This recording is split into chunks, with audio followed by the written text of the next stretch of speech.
시청자 여러분 안녕하십니까? 화요일 뉴스 시작합니다. 윤석열 전 대통령이 불출석하자 김건희 특검팀은 내일 오전에 다시 소환을 통보했습니다. 특검은 내일도 출석하지 않으면 체포영장 청구 등 강제 수사에 나설 수 있다고 경고했습니다. 취재기자 연결해 보겠습니다. 우종훈 기자. 네, 김건희 특검 사무실 앞입니다. 네, 특검이 윤 전 대통령에게 내일로 소환을 다시 통보했군요. 네, 김건희 특검은 오늘 오전 10시로 예정됐던 1차 소환 조사에 윤 전 대통령이 응하지 않자 곧장 소환을 다시 통보했습니다. 특검은 윤 전 대통령이 별다른 설명 없이 출석하지 않았다며 내일 오전 10시에 출석하라는 수사협조 요청서를 서울구치소장에게 송부했다고 밝혔습니다. 이 특검은 오후 정례 브리핑에서 윤 전 대통령이 내일 나올 것으로 기대한다면서도 출석하지 않으면 체포영장 청구 등 강제 수사를 염두에 두고 있다고 경고했습니다. 소환 횟수가 중요한 게 아니라면서 내일도 나오지 않으면 이후 조사에도 불응할 거로 판단할 수밖에 없다는 이유입니다. 체포영장을 집행한다면 특검부와 검사가 직접 구치소에 방문할 계획이라는 점도 밝혔습니다. 집행은 교도관이 하지만 앞서 내란 특검의 요청으로 교도관이 강제 구인을 하려 했을 때 윤 전 대통령이 거듭 따르지 않은 걸 고려한 거로 풀이됩니다. 네, 불응하자마자 특검이 강경한 입장을 밝힌 건데 윤 전 대통령 내일은 출석할까요? 네, 현재로선 윤 전 대통령이 건강상 이유로 불출석할 가능성이 큰 상황입니다. 윤 전 대통령 측은 지병이 나빠져 현재 거동이 불편할 만큼 건강이 좋지 않은 상황이라고 설명하고 있는데요. 내란 특검의 조사와 관련 재판에도 나오지 않고 있는 것과 같은 취지입니다. 특검은 이에 대해서 아직 구치소로부터 건강 관련 어떤 소식을 전달받은 적 없고 앞서 내란 특검이 소환했을 때도 조사를 받지 못할 정도의 건강 상태는 아니었던 거로 안다며 조사 강행 의지를 나타냈습니다. 네, 다음 주 김건희 여사 조사를 앞두고 관련 수사들도 이루어지고 있죠. 그렇습니다. 김 여사의 오빠 김진우 씨는 어제 오후 4시부터 8시간 동안 특검의 조사를 받았습니다. 이 특검은 김 씨를 상대로 압수수색 중 장모의 집에서 발견된 김 여사의 나토 순방 당시 착용한 거로 추정되는 목걸이에 대해서도 추궁했을 거로 보입니다. 김 여사 측은 해당 목걸이가 모조품이라는 입장인데 특검은 과거 재산 축소 신고 의혹이 불거졌을 당시엔 지인에게 빌린 것이었다는 대통령실 해명이 있었던 만큼 의혹을 다각도로 살피고 있습니다. 이 또 다른 의혹이죠. 이른바 집사 게이트 의혹을 받는 김혜성 씨는 오늘 아내 정모 씨에 대한 출국 금지를 해제해주면 베트남에서 귀국하겠다는 의견서를 냈습니다. 이 자녀 양육 문제로 귀국하지 못한다는 주장을 거듭하고 있는 건데 특검은 이를 고려하지 않고 있습니다. 또 내일 오전 10시엔 도이치모터스 주가 조작 의혹의 핵심 인물인 이종호 전 블랙펄 인베스트먼트 대표가 변호사법 위반 혐의와 관련해 3차 조사를 받을 예정입니다. 지금까지 김건희 특검에서 YTN 우종훈입니다. 이재명 대통령이 주재한 국무회의가 오늘 생중계로 실시간 공개된 가운데 대통령실이 브리핑을 진행하고 있습니다. 네, 현장으로 가보시겠습니다.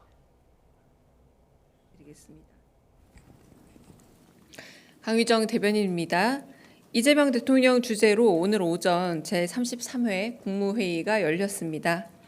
오늘 국무회의에서는 법률안 1건, 대통령령안 12건, 일반 안건 4건 등이 심의 의결됐고 한 건의 보고 안건이 있었습니다. 특히 이재명 대통령의 공약이자 국정과제였던 2025년 만 5세 무상교육 보육을 지원하기 위해 교육부 예산 1,289억 원을 일반 회계 목적 예비비에서 지출하는 안건도 통과됐습니다. 그 외 자세한 내용은 브리핑 이후 배포될 보도자료를 참고해 주시기 바랍니다. 먼저 고용노동부를 비롯해 주요 부처를 중심으로 진행된 중대재해 반복 발생 근절 대책에 관련한 보고와 토의 내용 전해드리겠습니다. 김영훈 고용노동부 장관은 사망사고가 발생할 경우 형사처벌과 함께 징벌적 손해배상, 공공입찰 참여 제한, 영업정지 등의 경제적인 제재 병행을 검토하겠다며 일터 민주주의를 제안했습니다. 이에 이 대통령은 노동자의 사망 위험을 감수하는 게 기업의 이익이 되어서는 안 된다 거듭 강조하며 안전을 포기해 아낀 비용보다 사고 발생 시 지출하는 대가가 더 커야 한다고 말했습니다. 법무부 정성호 장관이 산업재해 사망사고 근절을 위한 전담검사 체제를 제안하자 이재명 대통령은 산재 사고를 전담해 지휘하는 수사단 체계 검토를 지시했습니다. 안전조치 미비 기업을 상대로 ESG 평가 방안 변경을 통해 투자와 대출에 경제적인 제재를 주는 방안을 제시한 금융위에 대해 효과가 기대된다고 격려했습니다. 한편 이 대통령은 윤석열 정부 시절 훈장 수여를 거부했던 분들을 전수조사해 재수훈이 가능한지를 행안부 장관에게 물었습니다. 또한 예산 편성 시기가 다가온다며 정부 부처는 국민의 세금으로 시혜를 베푸는 게 아니라 국민을 대신해 계획을 세우고 집행, 배분하는 곳이라면서 예산 편성 과정에 국민 소외가 발생해서는 안 된다고 강조했습니다. 국민들의 의견을 충분히 진지하게 듣고 설득하고 논의해야 신뢰가 더 단단해진다면서 진지한 접근과 경청이 필요하다 말했습니다. 문체부의 정부 광고 현황을 보고받은 이 대통령은 정부 광고 대상 매체의 효율성을 제고해야 할 때라면서 광고 매체를 시대에 맞게 재구성할 필요성을 검토해달라 요청했습니다. 한편 산사태 산불 원인 진단과 산림관리 개선 방안에 있어 벌채, 조림, 임도 설치 등 산림사업의 주요 쟁점에서 완전히 상반된 두 가지 의견이 공존하는 것에 대해 의구심을 표현한 이재명 대통령은 과학적 검증 결과를 토대로 경제성과 의의를 재평가해 차후 보고해달라 지시했습니다. 오늘 국무회의는 도시락 오찬을 곁들여 예정 시간을 훌쩍 넘겨 3시간가량 진행됐습니다. 국무회의를 마무리하며 이 대통령은 산업재해가 거듭 발생할 경우 해당 기업은 회생이 어려울 만큼 강한 엄벌과 제재를 받아야 한다고 다시금 강조했습니다. 산업안전보건법상 안전조치 미비에 대해 기업이 적발될 경우 과태료가 최소 5만 원, 최대 5천만 원인 점을 개탄하며 고액 벌금이나 과징금 등 경제적으로 얻은 이익 몇 배의 손해를 감당하게 해야 한다며 산업안전보건법의 맹점을 강하게 지적하고 입법적 보완의 필요성도 강조했습니다. 끝으로 이 대통령은 현장에 가장 가깝고 생각이 신선한 하급 공무원들이 입을 열어야 새로운 생각과 정보가 많이 수집된다면서 공무원사의 변화를 당부했습니다. 이상입니다. 회의가 워낙 길었어서요. 네, 대통령실 브리핑 듣고 오셨습니다. 국무회의 관련한 자세한 내용은 잠시 후 전국 대담에서 이어가겠습니다. 다음 소식입니다. 이상민 전 행안부 장관의 구속영장을 청구한 내란 특검팀이 한덕수 전 국무총리를 재소환하기 전 압수물 분석 작업을 벌이고 있습니다. 조태용 전 국정원장도 차상병 특검에 피의자 신분으로 출석하는 등 윤석열 정부 당시 고위공직자를 대상으로 전방위적인 수사가 펼쳐지는 모습입니다. 취재기자 연결해서 자세히 들어보겠습니다. 김철희 기자, 윤석열 정부 국무위원들을 향한 수사가 속도를 내는 모습인데요. 네, 내란 특검이 이상민 전 장관에 대해 내란 중요 임무 종사 혐의로 첫 구속영장을 청구한 만큼 나머지 국무위원 수사에도 영향이 불가피할 전망입니다. 당장 거론되는 인물은 한덕수 전 국무총리인데요. 한 전 총리는 지난 2일 특검 사무실에서 소환 조사를 받았고 지난 24일에는 자택 등에 대한 강제 수사도 이루어졌습니다. 특검은 한 전 총리 재소환이 필요하다고 보고 압수물 분석이 끝나는 대로 시기를 정한다는 입장인데 혐의를 계속 부인할 경우 영장 청구 가능성도 점쳐집니다. 이상민 전 장관과 함께 이른바 안가회동에 참석한 박성재 전 법무부 장관도 수사선상에 올라 있습니다. 특검은 다만 관련 혐의가 이 전 장관 구속영장에선 빠졌고 아직은 구체적인 사실관계 역시 확인되지 않은 상태라고 덧붙였습니다. 네, 조태용 전 국정원장은 최상병 특검 사무실에 출석했죠. 네, 조 전 원장은 오전 9시 20분쯤 직권남용 피의자 신분으로 최상병 특검팀에 출석했습니다. 대부분 질문에 말을 아꼈는데 출석 당시 상황 직접 들어보시겠습니다. 전 대통령이 경로한 거 직접 보셨습니까? 성실하게 조사받겠습니다. 보고 받고 조 전 원장은 윤 전 대통령의 경로가 있었던 거로 알려진 수석 비서관 회의에 국가안보실장 자격으로 참석했던 인물입니다. 그간 조 전 원장은 윤 전 대통령이 회의에서 최상병 순직 사건 관련 보고를 받지 않았고 따라서 경로도 없었다고 주장해 왔는데요. 다른 참석자들이 특검에 출석해 VIP 경로설의 실체를 인정해온 만큼 조 전 원장도 입을 열지 주목됩니다. 한편 특검은 내일 박진희 전 군사보좌관을 재소환한 뒤 목요일에는 이시원 전 공직기강 비서관도 피의자 신분으로 불러 조사할 예정입니다. 네, 이른바 구명로비 의혹도 특검 수사의 대상인데 수사가 진척이 되고 있나요? 네, 먼저 구명로비 의혹의 당사자 임성근 전 해병대 1사단장은 또다시 특검 사무실을 방문해 신속한 결정을 요청했습니다. 김건희 여사를 통해 구명로비를 벌인 것으로 의심받는 이종호 전 블랙펄 인베스트먼트 대표는 오후 포렌식 작업을 참관했습니다. 현재 특검은 이 전 대표가 속해 있던 멋쟁해병 대화방이 임 전 사단장 구명로비의 주요 통로 역할을 한 것으로 의심하고 있는데요. 이와 별개로 특검은 기독교계나 군인맥 등도 구명로비에 가담한 것은 아닌지 수사를 이어가고 있습니다. 지금까지 내란 특검 사무실에서 YTN 김철입니다.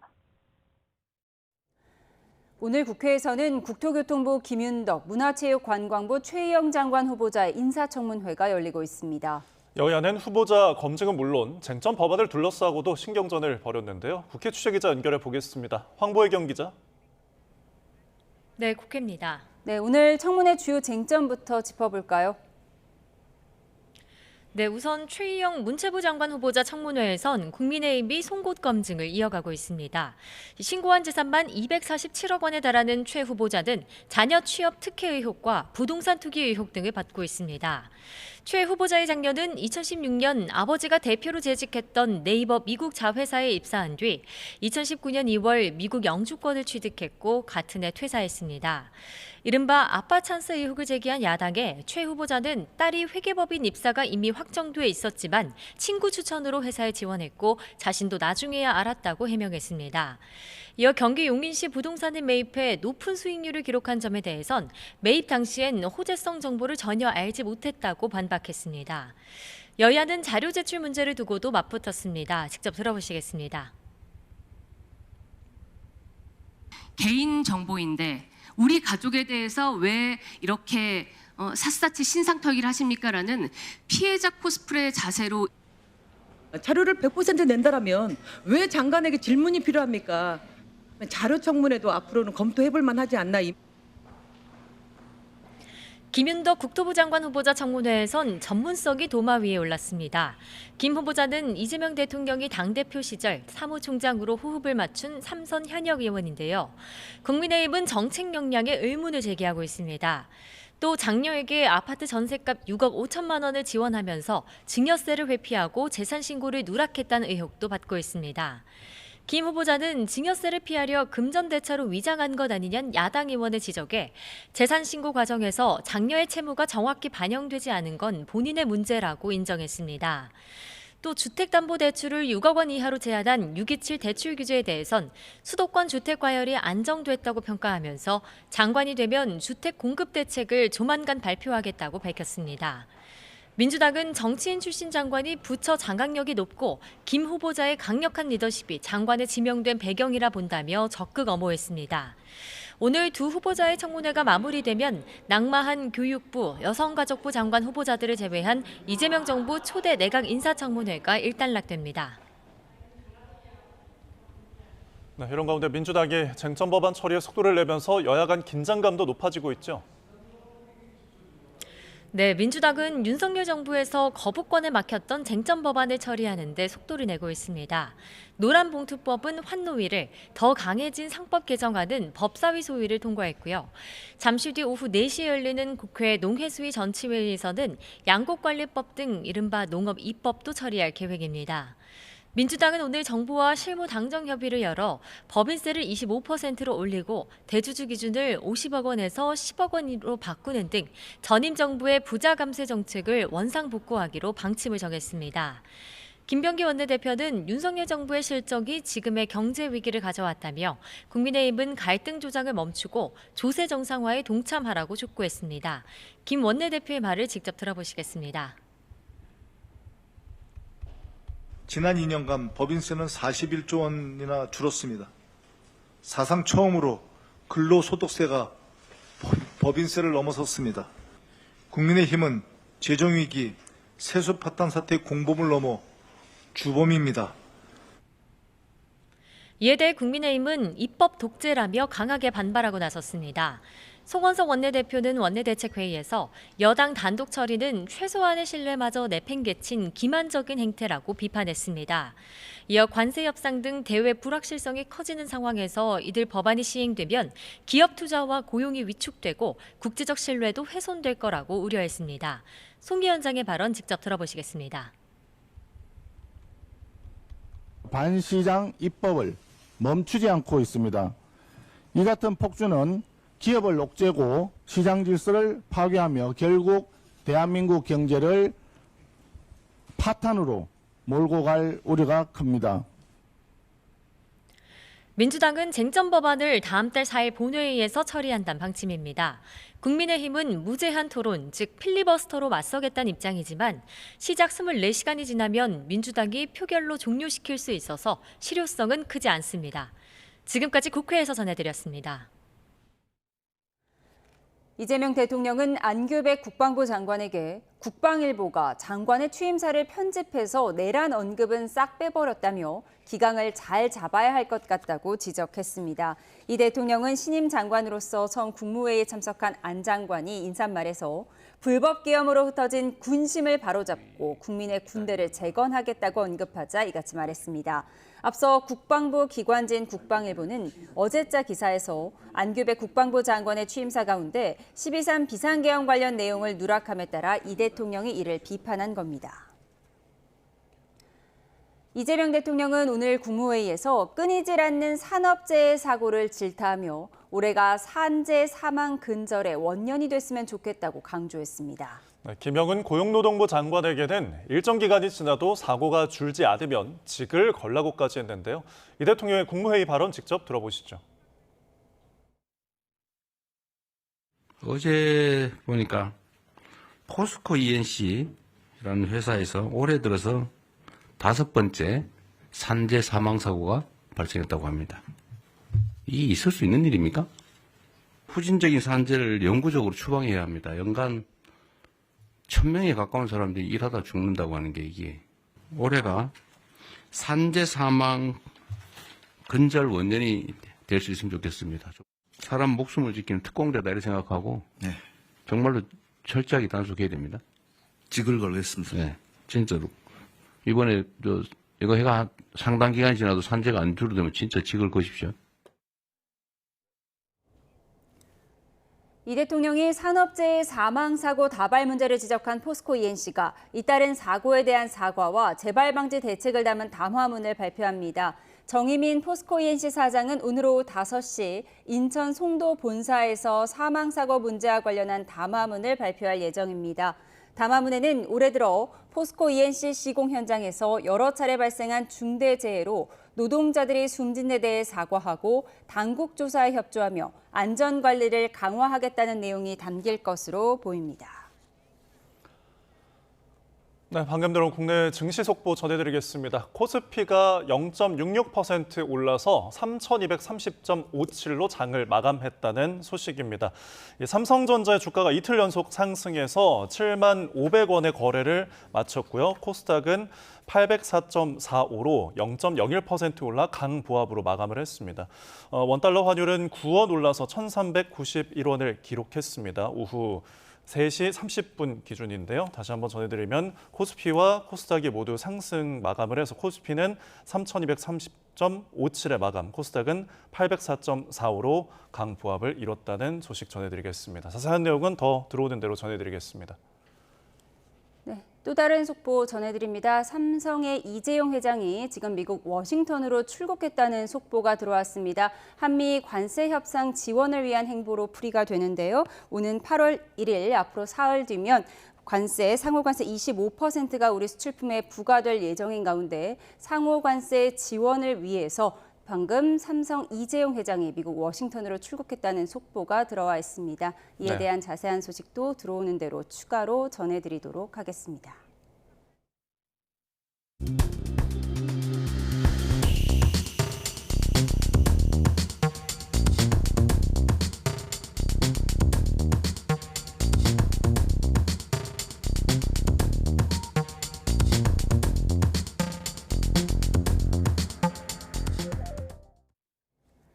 네, 8월 1일 앞으로 사흘 뒤면 미국의 상호관세 25%가 우리 수출품에 부과되는데요. 일본과 유럽연합이 15%까지 관세를 낮추기로 미국과 합의한 가운데 우리나라의 협상 결과에 이목이 집중되고 있습니다. 구윤철 경제부총리는 모레 미국 재무장관과의 막판 협상을 위해 워싱턴 DC로 향했습니다. 취재기자 연결해 들어봅니다. 박기환 기자, 먼저 구윤철 부총리가 미국으로 향하면서 어떤 말을 했습니까?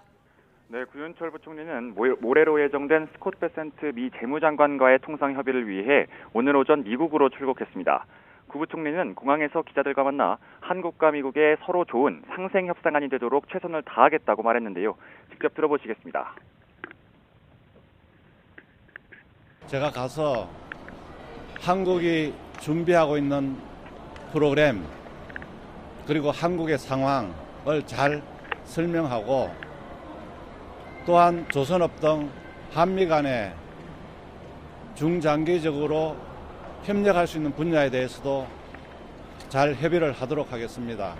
그래서 국익을 중심으로 한미 간에 서로 상생할 수 있는 그런 협상안이 마련되도록 최선의 노력을 다하겠다는 말씀을 드리겠습니다. 구 부총리가 베센트 장관과 만나는 건 25%의 대미 상호관세가 발효되기 하루 전인 31일입니다. 앞서 지난 25일로 예정됐던 2+2 고위급 통상협의가 무산된 뒤 구 부총리에게는 이번이 처음이자 단판 협상이 될 것으로 보입니다. 네, 김정관 산업부 장관과 여한구 통상교섭 본부장의 행보도 숨가쁘게 진행되고 있죠.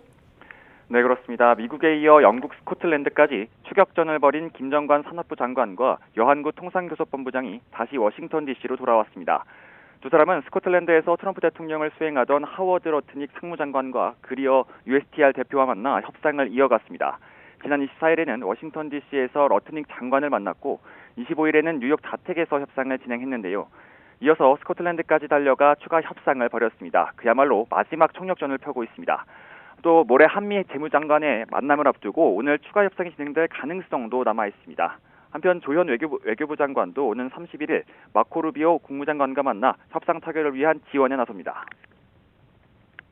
네, 앞서 속보로 삼성 이재용 회장의 방미길 소식도 전해드렸는데요. 김동관 하나 부회장도 미국으로 갔다고요?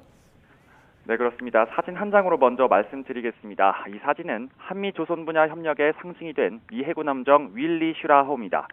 원래는 녹슬고 틀어졌던 배가 하나오션의 거제 조선소에서 6개월간의 정비 끝에 새 배처럼 탈바꿈했는데요.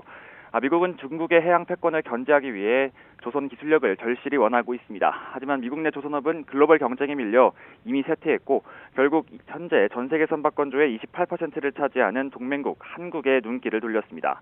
특히 선박 공동건조와 기술 이전, 인력 양성 협력이 모두 가능한 것은 한국밖에 없는데요. 이에 따라 협상 지렛대로 우리 정부가 제시한 조선산업 협력 프로그램, 일명 마스가입니다. 김동관 하나그룹 부회장 역시 조선 분야 협력을 직접 지원하기 위해서 미국을 찾았습니다. 하나그룹은 특히 올해 초 1억 달러를 투자해 미국 필리 조선소를 인수한 뒤에도 현지 기술 이전 등을 약속한 바 있는데요. 이런 가운데 이재용 삼성전자 회장도 조금 전에 미국 워싱턴 DC로 출국한 것으로 확인됐습니다. 정확한 사유는 확인되지 않았지만 이번 대미관세 협상 지원에 나설 것이란 관측도 나옵니다. 네, 이번 협상 어느 정도 성과를 거둬야만 하는 거죠? 네, 일단 기존 일본이나 유럽과의 협상 결과보다 나쁜 결과를 얻으면 우리 수출품의 가격 경쟁력은 추락하게 됩니다. 이 때문에 비슷하거나 더 좋은 성과를 얻어야 하는데요. 앞서 일본과 유럽연합은 미국과 상호관세 15%로 협상을 타결지었습니다. 특히 미국 시장에서 한국과 경쟁하는 자동차 품목관세도 역시 15%로 합의했습니다. 다만 이번 대미관세 협상 이전부터 0%대였던 우리와 달리 일본과 유럽차의 경우 이미 2.5%의 관세를 물고 있었습니다. 원래 한국차의 가격 경쟁력을 지키려면 결과적으로 12.5%까지 관세를 낮춰야 하는 셈입니다. 또 일본이 우리 돈 759조 원, 유럽연합은 831조 원에 이르는 대규모 투자를 약속한 점도 우리 정부의 부담을 키우고 있습니다. 여기에 농축산물 시장 개방도 고민거리입니다. 트럼프는 일본의 협상 결과에 대해 쌀 시장 개방이 아주 컸다고 말하면서 한국을 비롯한 나머지 국가들의 압박 수위를 높였습니다.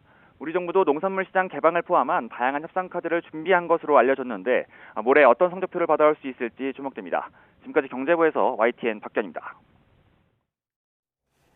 조현 외교부 장관이 오늘 이와야 다케시 외무상과 한일 장관 회담을 진행합니다.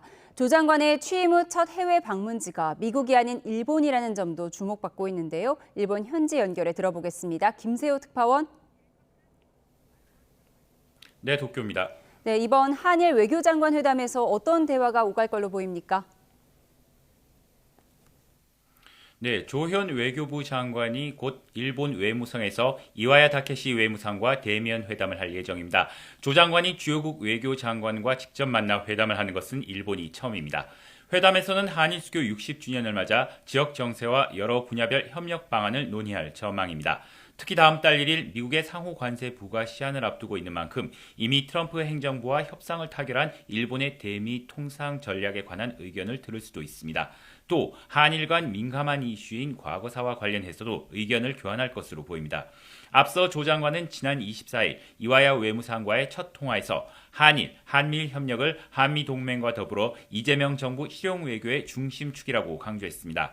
이어 양국 국민 간 상호 우호적인 인식을 바탕으로 한층 견고하고 성숙하며 미래지향적인 한일 관계를 만들기 위해 함께 노력하자고 말했습니다. 조 장관은 일본에서 1박 2일 일정을 소화한 뒤 내일 미국으로 출국합니다. 네, 이번에 조 장관이 첫 해외 방문지로 일본을 선택한 배경이 뭘까요? 네, 조 장관이 취임 첫 해외 방문지로 일본을 선택한 것은 한국의 새 정부가 한일 관계에 그만큼 적극적이라는 것을 알리기 위한 것으로 풀이됩니다. 특히 셔틀 외교에 대한 의지를 거듭 강조하며 새 정부에 대한 반일 우려를 불식시키겠다는 의도도 있는 것으로 보입니다. 일본으로 출국하기 전 조 장관의 발언 직접 들어보겠습니다. 이재명 정부가 일본에 어떤 태도를 가지고 있는가, 그리고 이재명 대통령께서 이미 정상회담에서 밝히신 대로 또 셔틀 외교를 복원시키려고 하는 강한 의지를 가지고 계시기 때문에 그런 메시지도 전달하게 될 것입니다.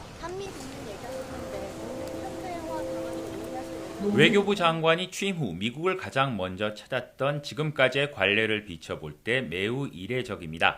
앞서 조 장관은 첫 방문지가 미국이어야 한다는 고정관념도 벗어날 필요가 있다고 말했습니다.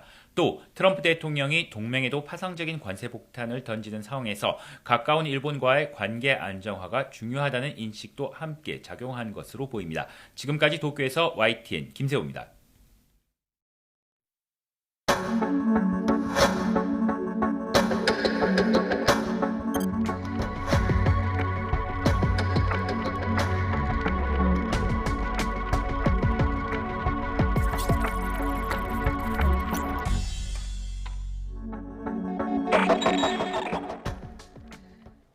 네, 날씨가 무척 덥습니다. 극한 폭염의 기세가 좀처럼 수그러들지 않고 있는데요. 서울은 엿새째 폭염 경보가 발효 중인 가운데 고산지대인 강원도 태백에도 폭염주의보가 내려졌습니다.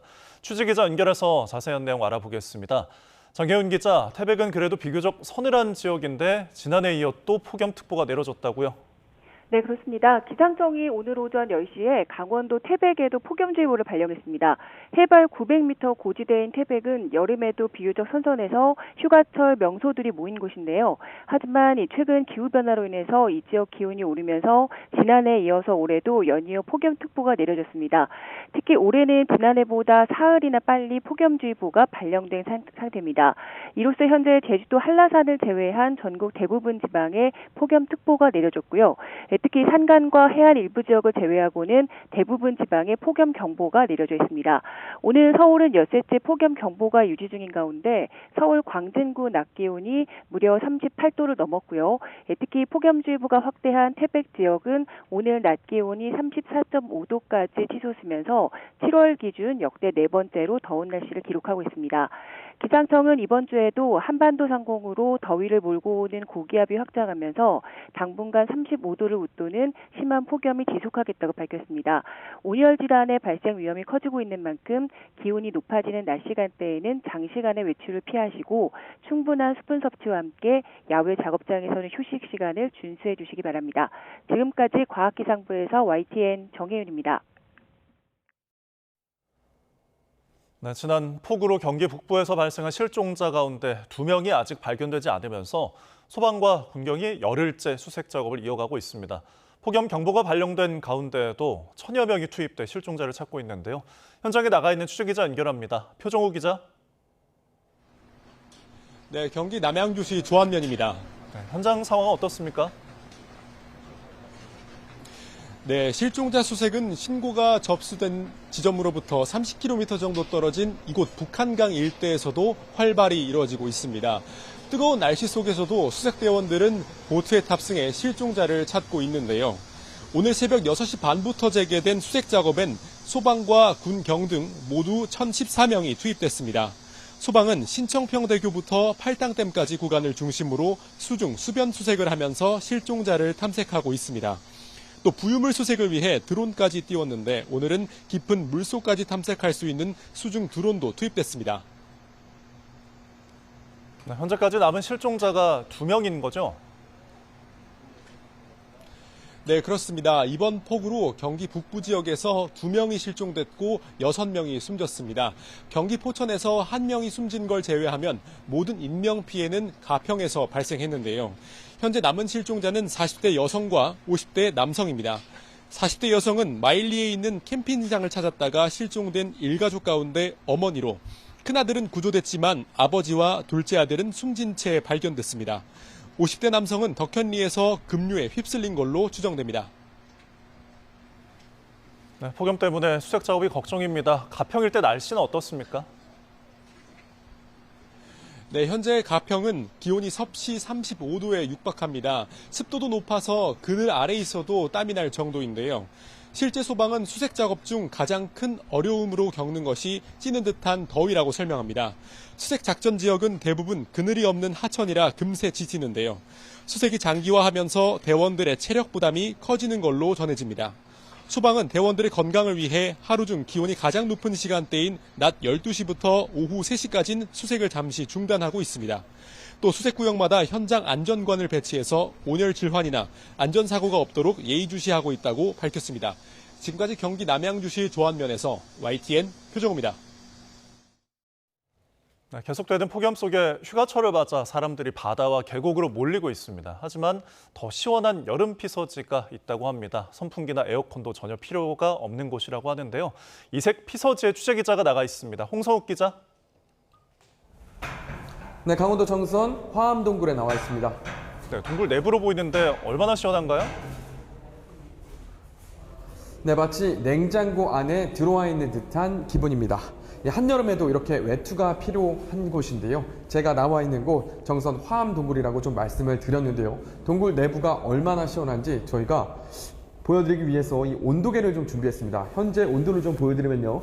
11.2도를 기록하고 있습니다. 동굴 바깥의 온도가 35도를 웃돌고 있는데요. 그러니까 동굴 내부와 외부의 온도차가 20도 이상 나는 겁니다. 이 동굴 내부를 좀 자세히 보여드리면요. 제 뒤로 이렇게 길게 뻗은 동굴 내부의 모습도 보이실 겁니다. 이 정선 화암동굴 지난 2019년 천연기념물로 지정이 됐습니다. 일제강점기에 이 금을 캤던 금광산이었는데요. 채굴 과정에서 석회 동굴이 발견됐고 이후 관광지로 만들었습니다. 관람이 가능한 동굴 길이는 1803m입니다. 동굴 전체를 관람하는데 1시간 반 정도 소요되는데요. 동굴 내부가 깜깜하기만 할 거라고 생각할 수 있는데 정반대입니다. 수억 년 동안 셀 수 없이 떨어진 물방울로 다양한 석순과 석주, 종류관이 탄생했습니다. 형형색색의 화려한 모습은 탐방객들의 시선을 사로잡는데요. 눈길 닿는 곳마다 사진 명소가 됩니다. 앞서 말씀드린 대로 동굴 내부 온도는 10도 안팎으로 시원하다 못해 추위를 느낄 정도입니다. 방문하시려면 긴 소매 옷이나 담요가 필수품인데요. 이곳을 찾은 관광객을 만나봤습니다. 밖에는 솔직히 말해서 너무 더워가지고 겉옷을 안 챙기고 이렇게 반팔 반바지로 왔는데 동굴 이렇게 깊숙이 들어가 보니까 겉옷 없이는 너무 추워서 지금 안 될 것 같아요. 피서 1번지 강원도로 여름 휴가 많이 오시는데요. 강원도에는 이곳 화암동굴을 비롯해 모두 8곳의 천연 동굴 관광지가 있습니다. 푹푹 찌는 무더위를 피해 가족, 친구, 연인과 함께 한 번쯤 방문해 보시는 것도 좋겠습니다. 지금까지 강원도 정선 화암동굴에서 YTN 홍성욱입니다. 사제총기로 아들을 살해하고 나머지 가족들까지 살해하려 한 혐의를 받는 60대 남성이 내일 오전 구속 상태로 검찰에 넘겨집니다. 피의자는 가족들이 자신을 따돌린다는 망상에 빠져 범행했는데 자신은 잘못이 없다며 범행을 전혀 반성하지 않고 있는 것으로 드러났습니다. 취재기자 연결해서 자세한 내용 알아보겠습니다. 유서연 기자. 사제총기를 만들어 아들을 살해한 60대 피의자가 내일 검찰에 넘겨진다고요? 네, 인천 연수경찰서는 내일 오전 사제총기로 아들을 살해한 혐의로 60대 남성 조모 씨를 구속 송치할 예정입니다. 조 씨는 지난 20일 저녁 인천 송도에 있는 아들의 아파트에서 자신의 생일 파티를 하던 중 범행했습니다. 생일 파티 중 편의점에 다녀오겠다고 한 뒤 아들이 문을 열어주자마자 2번에 걸쳐 총을 쐈고 이후 아들의 부인, 손주 2명에게도 위협하며 다가가는 등 살해하려 한 것으로 파악됐습니다. 함께 있던 가정교사가 도망가자 비상구 복도까지 따라가 추가 격발했지만 불발되거나 도어락에 맞은 것으로 확인됐습니다. 경찰은 조 씨가 가족들이 자신을 따돌린다는 망상에 빠져 범행한 것으로 보고 있습니다. 조 씨는 지난 1998년 강간 상해 범죄로 구속 수감됐고 이후 부인과 협의 이혼했습니다. 이혼 뒤에도 조 씨의 전처는 7살이던 아들에게 이혼 사실을 숨긴 채 함께 계속해서 동거했고 아들이 결혼한 뒤 따로 살기 시작했습니다. 하지만 생일, 명절 등에는 함께 모였고 가족들은 별다른 직업이 없는 조 씨에게 통신비, 연금부터 생일 축하금, 공과금까지 금전적인 지원을 아끼지 않은 것으로 조사됐다고 경찰은 설명했습니다. 하지만 조 씨는 외톨이라는 고립감에 사로잡혀 1년 전부터 범행을 치밀하게 계획한 것으로 파악됐습니다. 직접 사제총기를 만들고 집에서 이불에 격발 연습을 한 것으로도 확인됐습니다. 또 자신의 흔적을 숨기기 위해 사제 폭발물까지 만들었는데 지금도 범행을 반성하지 않고 있는 것으로 전해졌습니다. 네, 또 경찰이 신고 70분 뒤에 현장에 진입해서 논란도 있었죠? 네, 초동 대처가 미흡했다는 논란이 일면서 경찰청이 진상조사를 진행하고 있습니다. 당시 상황을 다시 짚어보면 경찰이 사건 현장에 진입한 시간은 밤 10시 43분쯤입니다. 최초 신고 뒤 1시간 10분쯤 지난 시각인데요. 당시 경찰은 신고 8분 뒤인 9시 41분쯤 아파트 단지에 도착했습니다. 하지만 조 씨가 총기를 갖고 있고 아직 집 안에 있다는 피해자 가족의 설명에 곧바로 진입하지 못하고 대기했습니다. 하지만 조 씨는 이미 엘리베이터를 타고 현장을 빠져나간 상태였는데요. 진입이 늦어지면서 피해자도 구조되지 못하다 밤 11시가 넘어서야 병원에 도착했고 결국 숨졌습니다. 이에 대해 경찰은 남은 가족들과 인근 거주자 안전 등을 고려해 경찰 특공대를 요청해 대기했다고 해명했습니다. 당시 신고 내용에 따라 내부에 피의자 조 씨가 있는 줄 알았고 커튼이 쳐지지 않은 다른 방과 달리 거실은 내부 모습이 보이지 않아 상황 파악에 한계가 있었다는 취지로 설명했습니다. 그러면서 현장 경찰관 판단을 존중할 부분도 있고 경찰 특공대가 작전 계획을 세우는 데 필요한 시간도 있다고 덧붙였는데요. 다만 인천경찰청 관계자는 상급기관 감찰 조사가 진행되고 있는 만큼 공식적인 입장을 내긴 부적절하다며 감찰 결과를 존중하겠다고 밝혔습니다. 지금까지 서해부에서 전해드렸습니다.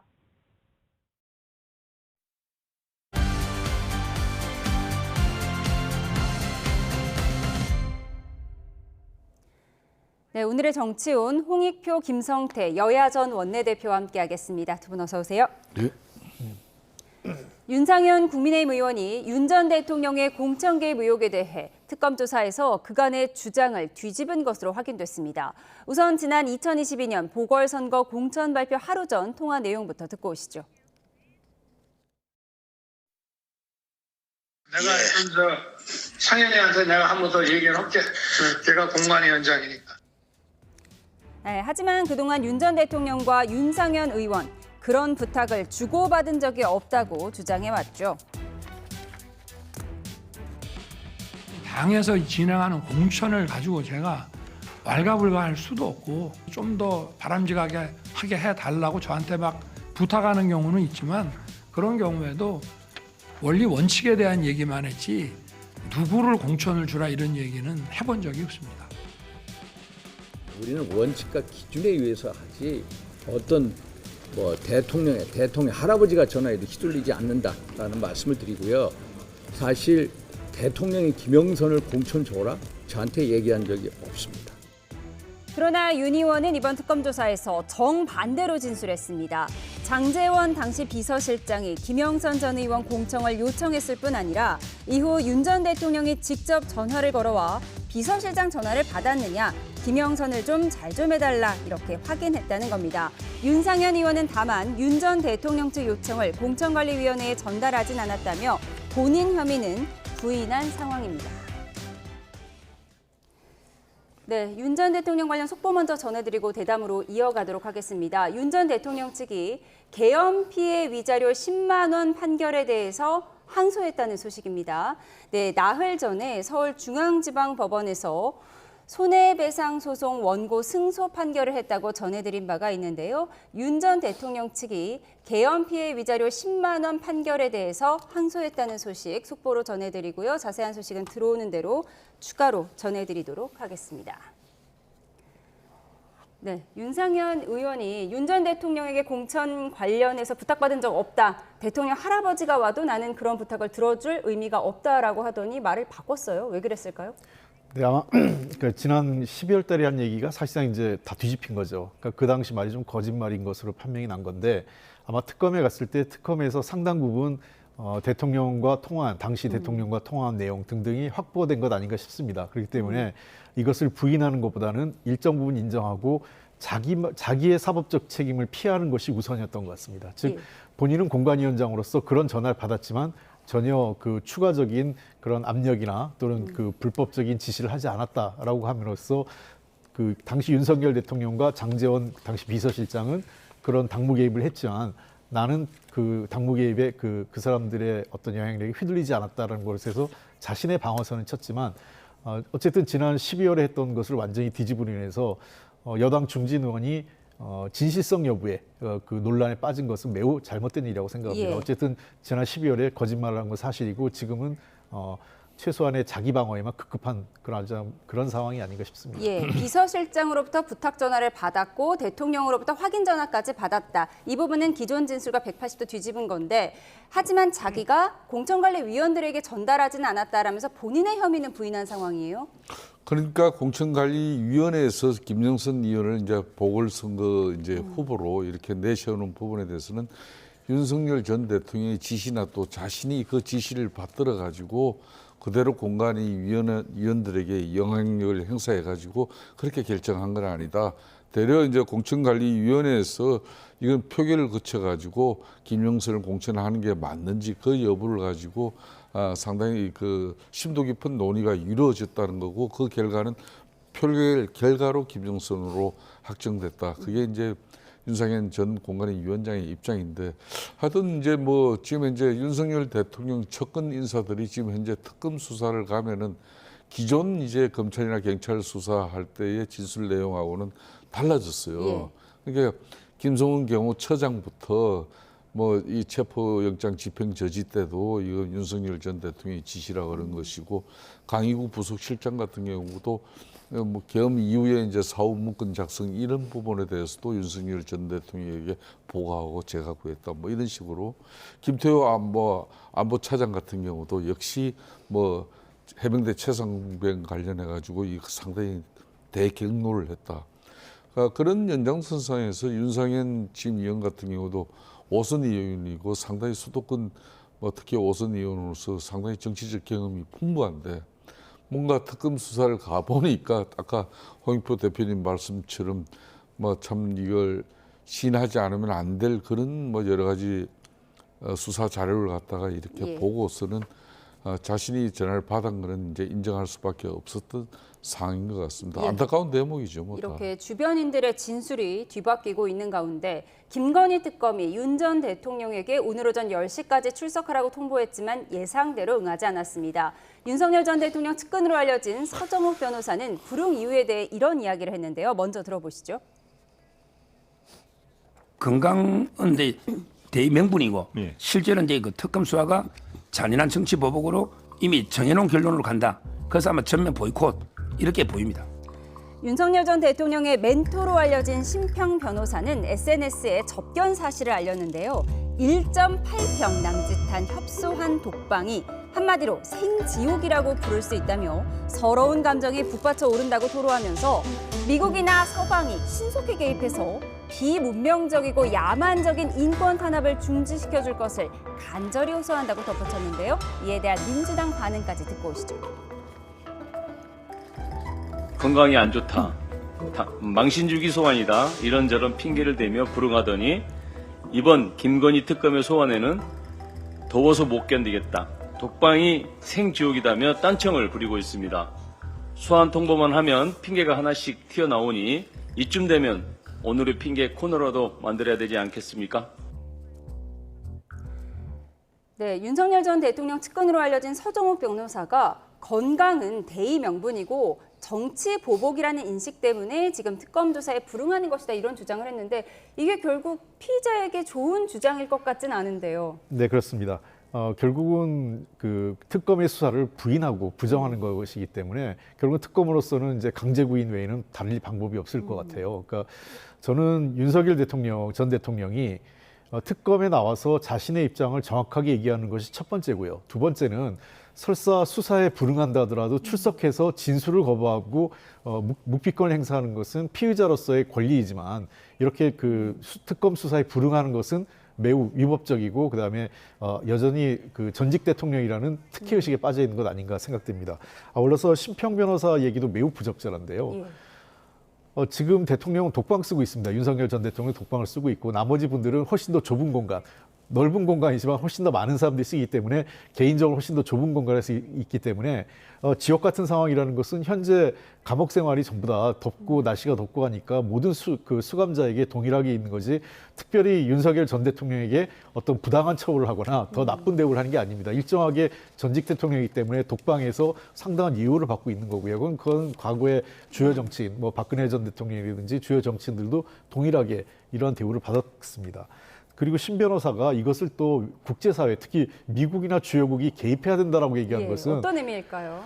이게 과거에 우리나라의 사법 체계에 대해서 그 외국의 어떤 도움을 요청한 적이 몇 번 있었습니다. 예를 들면 김대중 대통령 사형 선고가 전두환 시절에 났을 때 미국 조야의 그 어떤 개입을 요구했던 시절이 있었어요. 그거는 소위 얘기해서 국내 민주화 운동 당시에, 그러니까 권위주의 정권, 독재 정권이나 소위 군사 정권 하에서 민주화 운동을 하신 분들에 대해서 그분들의 인권이나 또는 최소한의 생명권을 보호하기 위해서 국제사회, 특히 미국의 조야나 이런 국제사회가 개입을 해달라고 한 것이지 지금 버젓하게 사법체계가 정상적으로 운영되고 있는데 국제사회에서 개입하라는 것은 이건 내정 간섭이고 우리나라가 무슨 아주 뭐 후진 식민지 국가도 아닌데 미국이나 일본의 정치권이 개입해서 사법적 결론을 좌지우지할 수 있고 그런 것을 요청하는 것 자체는 신 변호사가 본인이 변호사인데 우리나라의 사법 체계를 뭐라고 할까요? 그냥 아주 능멸하거나 사법 체계 자체를 존중하지 않는 것 같다고 생각합니다. 예, 1.8평 독방이 생지옥이다. 미국이 나서달라는 심평 변호사의 말까지 분석을 해봤는데요.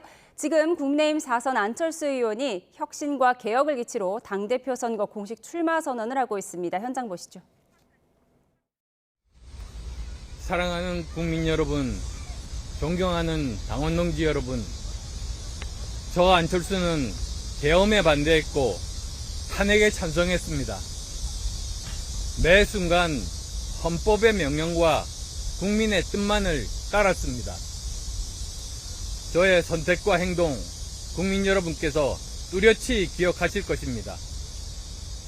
그런 제가 오늘 여기에 선 이유는 이재명 정권의 무도한 정치 폭주에 단호히 맞서기 위함입니다. 자, 이것을 보시겠습니다.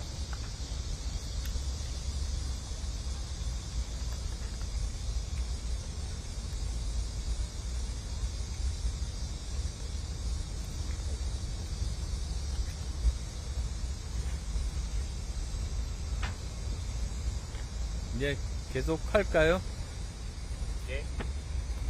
계속하겠습니다. 여러분께 보여드린 이것은 이재명 정권이 임명한 특검이 오늘 제게 보낸 문자입니다. 제게 내란에 대한 수사가 있다며 출석을 요구했습니다. 계엄에 반대하고 탄핵에 찬성했던 저에게조차 이런 문자를 보냈습니다. 황당하기 그지없습니다. 이는 국민의힘 전체를 내란 정당으로 낙인 찍으려는 시도 아니겠습니까? 우리 당 해산을 노린 정치 폭거입니다. 민주당 당대표 후보들의 주장처럼 우리 당을 해산시키겠다는 의도가 분명하다고 밖에 볼 수 없습니다. 이재명 정권에 경고합니다. 무분별한 정치 수사와 야당 탄압을 지금 당장 중단해 주시기 바랍니다. 그 경고를 무시한다면 반드시 국민의 준엄한 심판을 받게 될 겁니다. 저는 과거 특검을 찬성했습니다. 윤 전 대통령의 잔재를 털어내고 계엄 정당의 오명을 벗기 위한 길이었습니다. 하지만 지금의 그 특검은 본질을 잃고 있습니다. 이제는 정권의 앞잡이가 되어 민주주의와 법치주의를 짓밟고 있습니다. 이런 위기 앞에서 저는 결코 물러설 수 없습니다. 다시 한번 말씀드립니다. 국민의힘은 내란 정당이 아닙니다. 민주당이 이렇게까지 무도한데 과연 국민의힘을 제대로 지킬 사람, 무결한 사람이 누구겠습니까? 극단 세력과 함께하고 있는 김문수 후보입니까? 저 안철수 오늘 국민의힘 당대표 선거에 출마합니다. 당을 혁신하고 국민의힘을 지키겠습니다. 오직 저 안철수만이 할 수 있습니다. 계엄에 물들지 않는 후보, 윤 어게인을 외치지 않는 후보, 지방선거에서 민주당을 이길 수 있는 후보, 그리고 모두가 다 떠난 뒤에도 마지막 남은 한 사람으로서 당원 곁을 지킬 수 있는 후보, 이러한 후보로서 결국 혁신 당대표가 되어 안으로는 혁신하고 밖으로는 이재명 민주당의 정치 폭주에 맞서겠습니다. 저 안철수는 두렵지 않습니다. 오직 국민과 헌법, 보수의 재건만을 바라보고 앞으로 나아가겠습니다. 감사합니다. 네, 국민의힘 안철수 의원의 당대표 출마 선언 듣고 오셨습니다. 자세한 내용 대담에서 계속 이어가도록 하겠습니다. 네, 다음 달 광복절을 앞두고 정치권에서는 조국혁신당 조국 전 대표를 사면해야 한다는 주장이 고개를 들고 있는데요. 대통령실의 고심이 깊어지는 모습입니다. 먼저 영상 보고 오시죠. 조국에 대해서 사면을 건의할 생각이 있으십니까? 한마디로 죄와 형벌과의 사이에 비례성 균형성이 없다. 그런 면에서 좀 고려될 부분이 있지 않냐라고 대통령께서 판단할 것으로 보고 있습니다. 꼭 한번 건의해 주시기 바랍니다. 지난 9일 우원식 국회의장이 조 전 장관을 면회한 사실도 뒤늦게 알려지며 사면을 염두에 둔 것 아니냐는 얘기가 흘러나왔지만 대통령실과 국회의장은 선긋기에 나섰고 국민의힘은 사면에 강력 반대한다고 목소리를 높였습니다. 들어보시죠. 지금 대통령실은 관세 협상에 매진하고 있는 관계로 정치인 사면에 대한 검토를 아직 본격적으로 시작하지 않았다. 국민의힘은 조국 전 장관 사면에 강력히 반대합니다. 보훈 인사도 모자라서 보훈 사면까지 하는 것은 결코 있어서는 안 될 대통령의 권한 남용입니다. 이런 가운데 조국 전 대표가 조국의 공부, 감옥에서 쓴 편지란 책을 출간했습니다. 정여울 작가와의 대담 등을 엮었는데 윤 전 대통령을 검찰총장으로 기용했던 때를 회상하며 민정수석 비서관으로서 이런 사람의 본색을 꿰뚫어보지 못한 점에 대해 깊이 자책한다고 토로했다고 합니다. 네, 앞서 지난 9일 우원식 국회의장이 교도소를 찾아가서 조국 전 대표를 만났는데 당시에 국가서열 2위 국회의장이 이렇게 조국 전 대표를 직접 사면 얘기를 한 건 아니지만 직접 찾아가서 사면 얘기를 논한 것 아니냐 이런 얘기가 나왔어요. 물론 이제 우원식 국회의장이 이제 조국 전 수석을 이렇게 이제 가서 이제 접견을 한 부분에 대해서는 개인적으로 과거에 이제 조국 교수 시절에 자기 정치후원회 회장도 맡아주고 정치적으로 고마운 그런 인연은 있어요. 그 인연은 개인적으로 인연을 소중히 여기고 또 앞으로 관계를 또 계속 유지하면 될 일이지. 지금 우원식 국회의장의 자신의 신분은 누가 뭐라 그래도 대한민국 입법 권력의 중심 국회 수장 아니겠습니까? 그럼 대한민국 헌정 역사상 국회의장이 장소 변경 접견을 통해 가지고 쉽게 말하면은 자기가 개인적인 그런 지위도 아닌 그런 국회의장으로서 그런 특별 접견을 한 사례는 별로 없어요, 이런 거. 그리고 결국은 이제 국회의장이 나서서 8.15 광복절을 갖다 기해 가지고 결국은 조국 전 수석 전 대표를 갖다가 이제 사면 복권시키기 위한 그런 빌드업 군불대기로 자신이 직접 나섰다 하면은 이거는 기가 찰 일이죠. 조금 전에 또 화면을 통해서 보셨겠지만은 정성호 법무부 장관을 통해 가지고 또 법사위에서는 또 박지원 의원께서도 구체적으로 이제 8.15 광복절 조국 사면에 대해서 이재명 대통령에게 이걸 건의를 강력하게 할 용의가 없느냐 이렇게 하는 것은 사실상 민주당 정치적으로는 이미 조국 전 수석에 대해서 사면 복권을 기정사실로 몰고 가고 있는 거죠. 그렇다고 해서 이재명 대통령이나 대통령실 입장에서는 국민적 형평성을 고려하지 않은 그런 사면이 이루어진다 그러면은 상당히 국민적 그런 지탄의 대상이 될 것은 불보듯 뻔한 건데 잘 판단해야 될 문제죠. 예. 잠시만요. 속보가 들어와서 먼저 전해드리겠습니다. 앞서 안철수 의원의 당대표 출마 선언에서 관련 내용이 나왔는데요. 안철수 의원은 특검법을 찬성한 유일한 국민의힘 의원인데 자신을 특검에서 불렀다면서 아까 당대표 출마 선언에서 언급한 바가 있는데요. 관련해서 특검 브리핑 내용입니다. 안철수 의원은 특검법을 찬성한 유일한 국민의힘 의원으로 관련 수사가 시작하면서 참고인 조사가 필요해서 협조를 요청한 것이다. 또 참고인 소환에 응할지는 본인의 판단으로 강제 사항은 아니라고 특검이 밝혔다는 브리핑 내용 속보로 전해드렸습니다. 빠르게 나오네요. 그런데 조국 전 장관의 경우는 지금 형기의 4분의 1밖에 채우지 않은 상황에서 대통령이 어떤 결정을 할 것인가 광복절이 다가오니까요. 이 부분이 관심입니다. 예. 우선 조국 전 대표에 대한 그 가족 수사 그리고 또 가족 가정에서 최종 재판 결과가 나왔기 때문에 일부 국민 눈높이에 맞지 않는 부분 또 불법적인 상황에 대해서는 현실적으로 지금 판결이 났으니까 그건 그대로 존중합니다만 당시 여러 가지 정황을 봤을 때 지나치게 과잉 수사, 그다음에 정치 보복적인 수사, 그리고 그로 인해서 가족은 본인은 물론이고 부인과 그다음에 자식들까지 다 좀 너무 과하게 처벌받은 것 아니냐 이런 시각들은 분명히 남아 있습니다. 그런 측면에서 저 역시 원칙적으로 사면 복권에 대해서는 저는 필요하다. 원칙적으로 사면 복권에 찬성을 하지만 다만 사면 복권의 시점과 방식에 대해서는 이것은 이 헌법적 권리가 대통령의 권한이기 때문에 대통령께서 적절하게 아까 법무부 장관도 답변을 하셨지만 여러 가지 상황이나 또는 비례성, 형평성 등을 감안해서 시점이나 방식을 선택하실 것으로 보입니다. 예, 조국 전 장관의 사면 복권에 대해서는 찬성하지만 그게 꼭 8.15 광복절이어야 하는지에 대해서는 이제 대통령의 몫이다라는 말씀을 해주셨습니다. 그런가 하면 취임 선서만 하고 임기를 시작했던 이재명 대통령 취임식 대신에 8.15 광복절에 국민 만여 명을 초청해서 국민 임명식을 연다고 밝혔죠. 우선 어제 우상호 정무수석의 브리핑 먼저 듣고 오시죠. 역대 대한민국 대통령 취임식과 관련되어서 가장 많은 국민이 함께할 수 있는 그런 열린 행사다.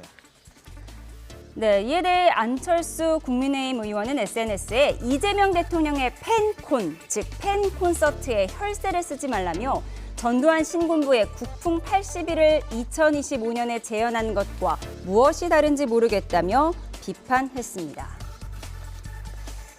네, 8.15 광복절에 국민 임명식을 이제 국민 만여 명을 초청해서 연다고 하는데 오늘 안철수 의원 얘기를 많이 하게 되는데 팬 콘서트, 이재명 대통령의 팬콘에 혈세 쓰지 말라고 비판을 했어요.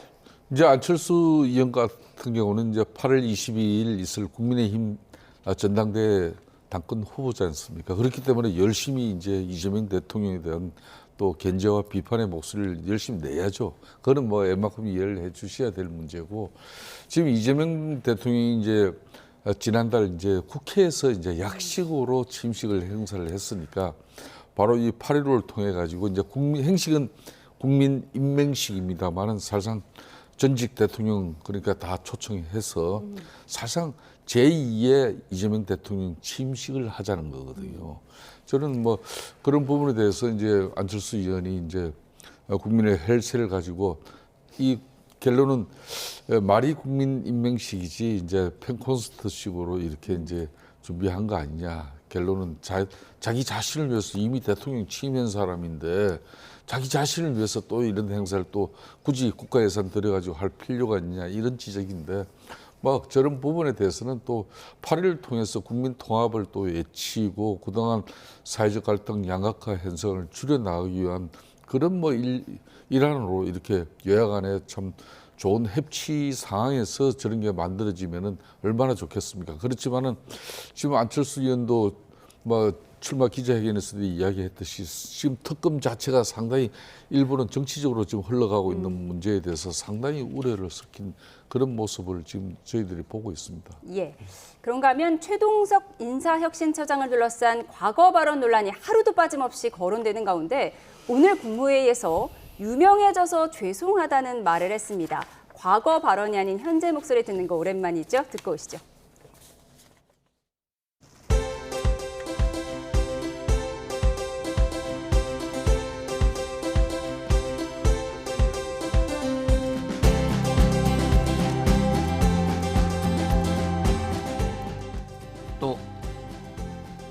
자, 그러면 더 없으면 제가 잠깐 말씀. 네, 간단하게 말씀하시죠. 네. 인사혁신처장 최동석입니다. 요새 유명해지고 있어서 대단히 죄송스럽습니다. 인간의 존엄성을 건드릴 수 없다는 이 철학적 배경이 없이는 이 규정만 가지고는 이 문제를 근본적으로 해결할 수 없다는 생각입니다. 왜 그러냐 하면 네, 그건 충분히 이해하겠고요. 네. 좀 결론만 요지를 말씀해 보시죠. 네, 그 필요성은 누구나 공감할 테니까요. 교육이 필요하다는 겁니다.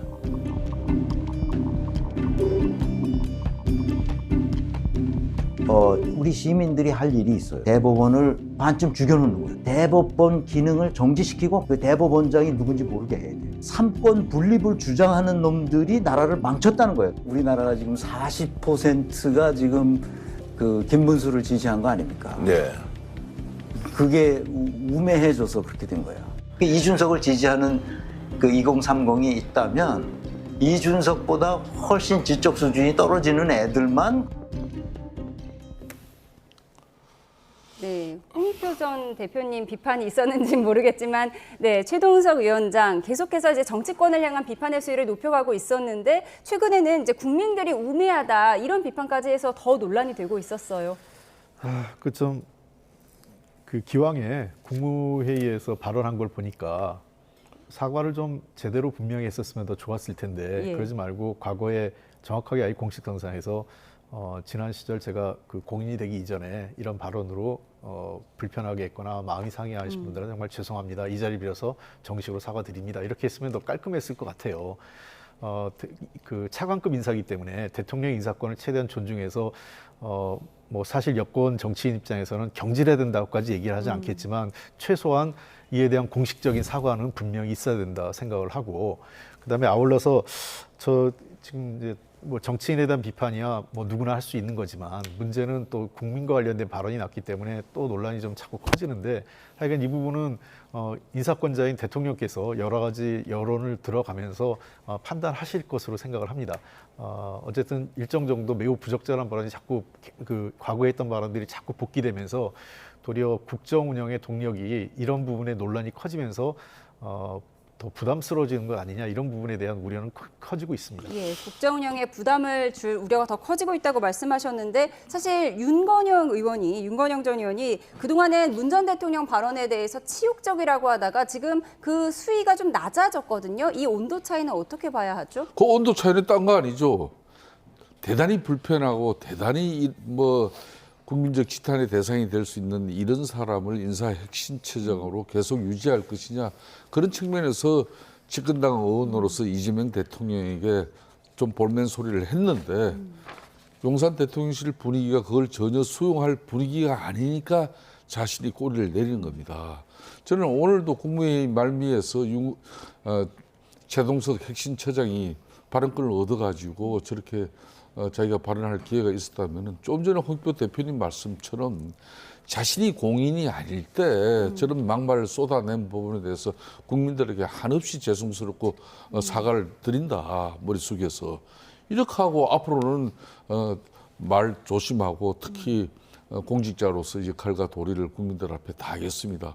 이게 맞는 거지. 대통령 앞에서 무슨 인간적 철학 이야기하면서 뭐 상급 분립 이야기하는 놈들은 전부 이상한 놈이고, 그냥 이준석 대표 지지하는 2030은 한마디로 인지적 기능이 그냥, 그러니까 아주 그냥 인간 비하적인 발언도 서슴지 않은 막말의 흑치. 저도 이게 정치 좀 하면서 그 뭐 과거에 뭐 본인이 정치인이나 공인 되기 이전에 한 말 가지고 저 크게 문제 삼지는 않았었는데, 이분 같은 경우는 유별나요. 그러니까 김문수 그럼 전 대통령 우리 국민의힘 후보 지지한 사람을 국민 41%가 넘게 지지를 했는데 그 사람들 다 우매하다면은, 우매하다는 뜻이 뭡니까?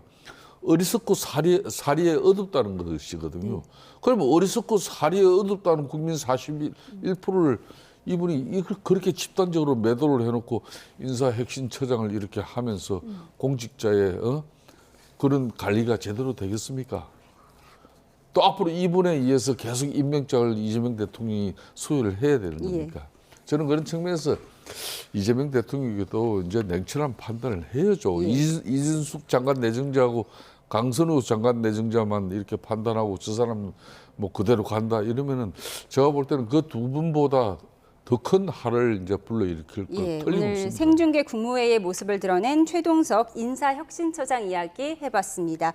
잠시 속보를 하나 전해드리도록 하겠습니다. 온열관련 속보인데요. 연일 이어지는 폭염 속에 어제 하루 164명의 온열질환 환자가 발생했다는 속보가 들어왔습니다. 어제 전국 응급실 500여 곳에 열 탈진과 열사병 등 온열질환 증상으로 164명의 환자가 실려왔고요. 사망자도 1명 발생했다는 속보 전해드립니다. 이에 대한 자세한 소식은 취재기자와 함께 잠시 후에 나눠보도록 하겠습니다. 네, 대담 마지막으로 국민의힘 이야기 짧게 해보도록 하겠습니다. 국민의힘은 홍준표 전 대구시장이 제기한 신천지 개입설 때문에 더 큰 논란으로 빠져들고 있는 것 같은데요. 오늘 배현진 의원이 SNS에 이런 글을 올렸습니다. 그래픽을 좀 보여주실까요?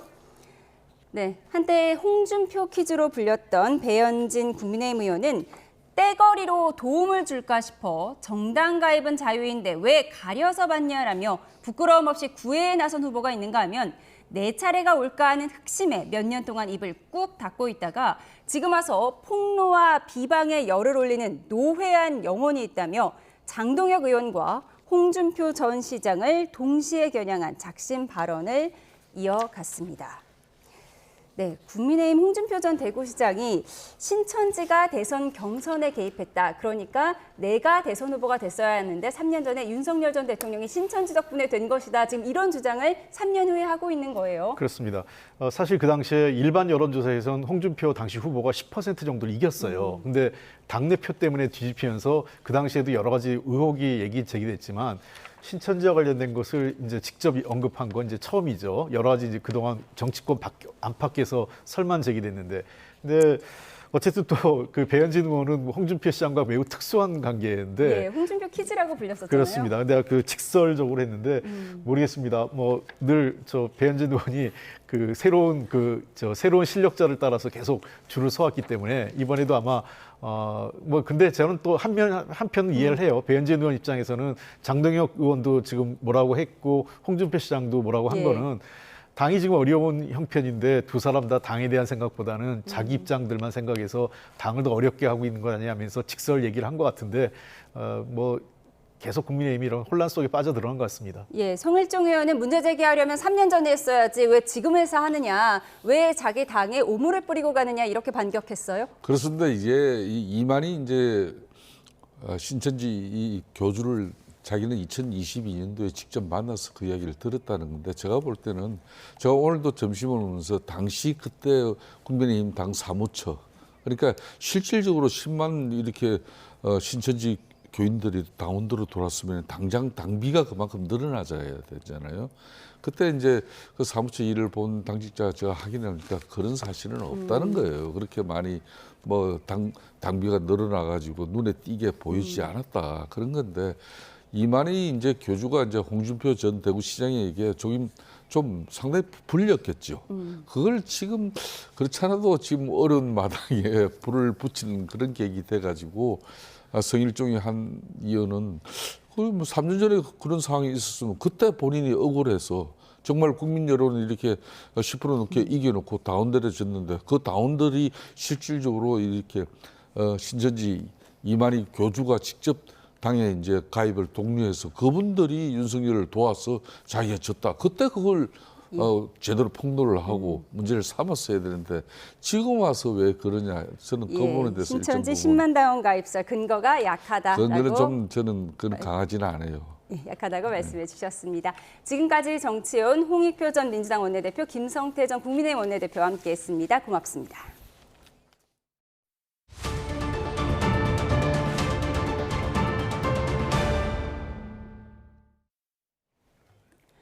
이재명 정부 들어 처음으로 대남 메시지를 내놓은 북한이 곧바로 미국을 향해서도 담화를 발표했습니다. 북미 정상 간의 친분을 인정하면서도 비핵화 협상 가능성은 일축했는데 핵 군축 협상을 염두에 둔 거란 분석이 나옵니다. 이종원 기자입니다. 김정은 국무위원장의 동생인 김여정 노동당 부부장이 대남 담화에 이어 대미 담화를 내놨습니다.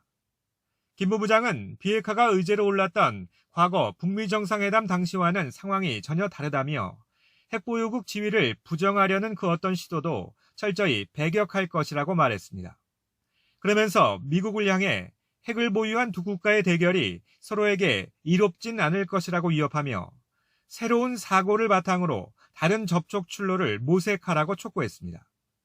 북미 정상 간의 친분도 언급했습니다. 개인적인 관계가 나쁘지 않다면서도 이를 비핵화 실현 목적과 한선상에 놓는 것은 상대에 대한 우롱이라고 주장했습니다. 실패한 과거에만 집착하면 북미 사이의 만남은 미국 측의 희망으로만 남게 될 거라고도 말했습니다. 북한의 이번 대미 담화는 무엇보다 대남 담화에 이어 곧바로 발표된 점이 주목됩니다.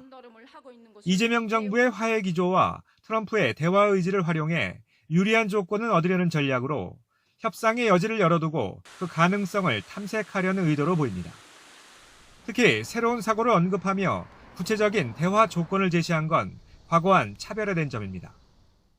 김정은 국무위원장이 여동생 김여정 부부장을 통해서 트럼프 대통령에게 핵 보유국 지위를 전제로 한 사실상 핵 군축 협상을 제안한 점에서 매우 주목할 담화문이라고 할 수가 있습니다. 그러나 미국이 북한의 이 같은 요구를 받아들일 가능성은 크지 않아 보입니다. 핵 보유국 인정이 비확산 체제는 물론 동맹 신뢰를 훼손하고 한국과 일본의 핵무장 논의까지 촉발할 수 있기 때문입니다.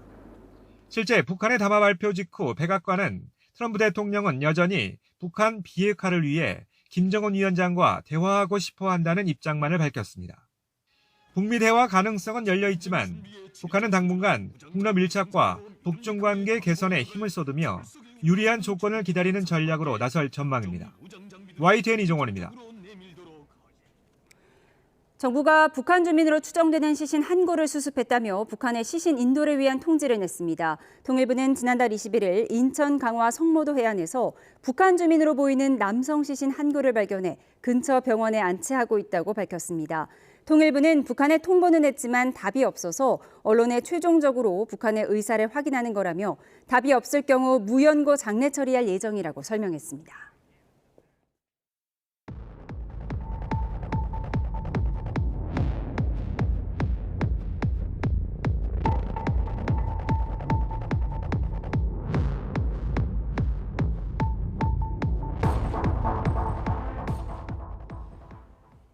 극한 폭염의 기세가 좀처럼 수그러들지 않고 있습니다. 서울의 폭염 경보는 엿새째 이어지고 있고 시원한 곳으로 알려진 태백에도 폭염주의보가 내려졌는데요. 사실상 한라산을 제외한 전국이 뜨거운 열기에 갇혀 있는 겁니다. 취재기자와 함께 자세한 폭염 상황과 전망 짚어보겠습니다. 스튜디오에 김민경 기상재난 전문기자 나와 있습니다. 어서 오십시오. 안녕하세요. 요즘 계속 더위가 이어지다 보니까 덥다라는 이 말 자체가 부족한 것 같아요. 폭염특보 상황부터 좀 짚어주시죠. 네, 말 그대로 전국이 펄펄 끓고 있습니다. 그래픽 보실까요? 지난 곳은 폭염 경보, 연한 곳은 폭염 주의보가 발효 중인 곳인데요. 전국이 새빨갛게 물들어서 폭염이 얼마나 강한지 보여주고 있습니다. 오늘 오전에 이곳 태백마저 폭염 주의보가 발령되면서 이제는 여기 한라산이 있는 곳이죠. 제주 산간과 추자도를 제외한 전국에 폭염특보가 내려졌습니다. 예. 기상특보는 전국을 183개 지역으로 나눠서 발표하는데요. 이 중 161곳이 폭염 경보, 그리고 20곳에 폭염주의보가 발효 중입니다. 제주 산간 지역 중에서도 고도가 낮은 중산간은 종종 폭염특보가 발효되는데요. 높은 산지는 기록적인 더위가 있었던 해인 2018년이나 지난해에도 특보가 내려진 적이 없어서 올해도 가능성은 적다고 볼 수 있을 것 같습니다. 예, 저희가 지금 출연 중에 잠시 전해드릴 이야기가 있어서요. 올해대로 4번째 사망사고가 발생한 포스코 ENC가 공식 사과하고 안전대책을 발표하고 있습니다. 현장 모습 보시죠. 인사.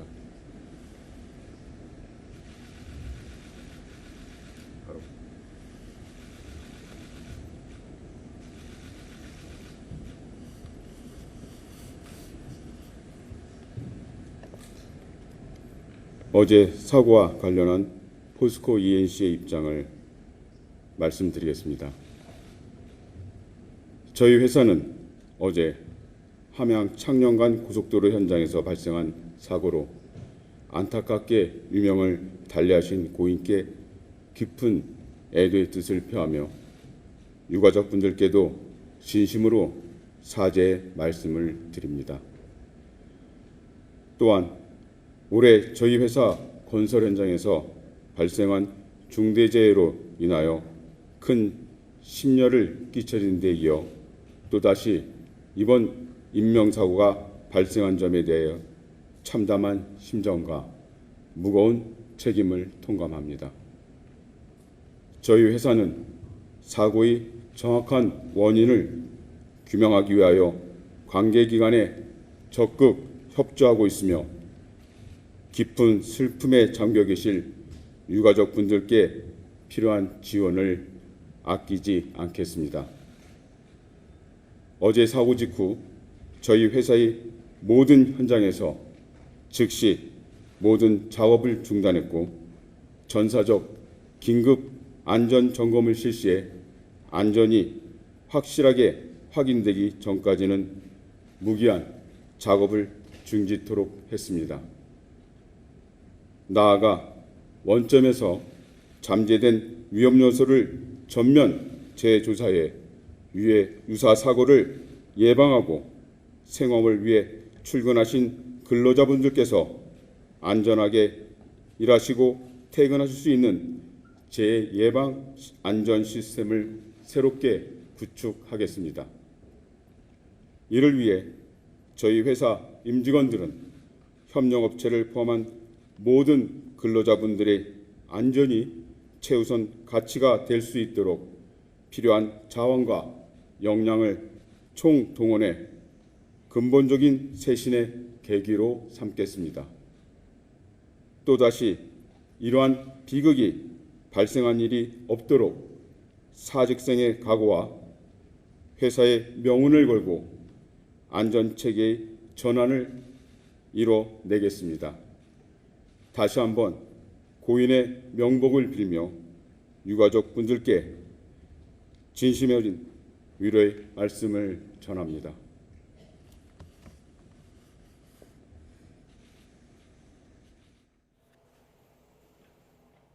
네, 정의민 포스코 E&C 사장의 사과를 듣고 오셨습니다. 어제 울산 고속도로 의령나들목 공사장에서 60대 노동자가 건설기계끼에 숨지는 중대재해가 발생했습니다. 올해만 중대재해 사고 4차례가 발생해서 4명이 숨진 포스코 E&C인데요. 이에 대해서 정의민 사장이 공식 사과를 한 모습 보고 오셨습니다. 세세한 내용은 더 들어오는 대로 전해드리겠습니다.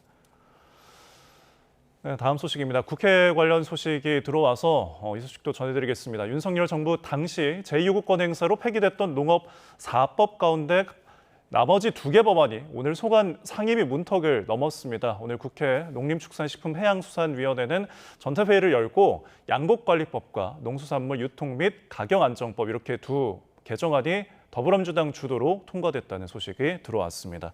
이 법안과 관련된 자세한 내용도 더 들어오면 전해드리도록 하겠습니다. 네, 저희 김민경 기자와 함께 더 이상 좀 짚어보고 있었는데요. 폭염특보는 어쨌든 지금 한반도 전역이 굉장히 뜨거운데 태백이 폭염주의보가 내려져서 주목을 받는 것 같더라고요. 네, 혹시 태백 지역의 별명이 뭔지 아시나요? 고산지대 뭐 이런 거 아닌가요? 네, 에어컨 없이도 사는 동네입니다. 이 태백은 주민 거주지가 해발 900m인 고지대로 그만큼 네. 서늘한 곳으로 유명한데요. 그래픽 화면 보실까요? 네. 오늘 아침까지 강원도에서 폭염특보가 내려지지 않은 단 한 곳.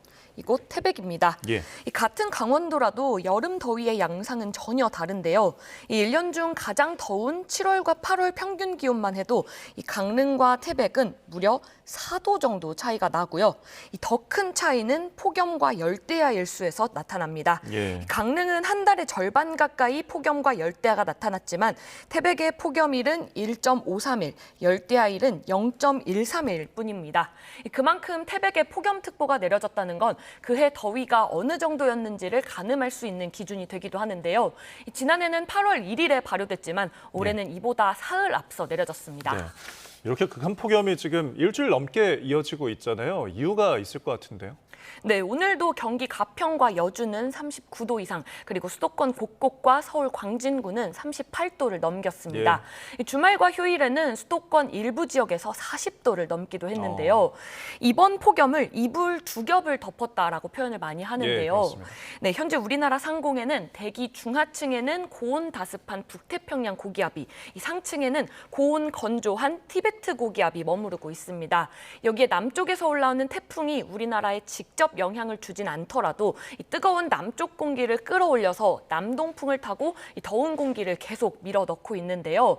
쉽게 얘기하면 한겨울에 덮는 두꺼운 이불을 2개를 둘러싸고 그 안에 히터까지 켜놓은 상황을 떠올리시면 지금이 얼마나 뜨겁고 숨막히는지 이해되실 걸로 보입니다. 네, 그래도 어젯밤은 좀 이전보다 괜찮았다라는 느낌이 있는데 실제로도 그런가요?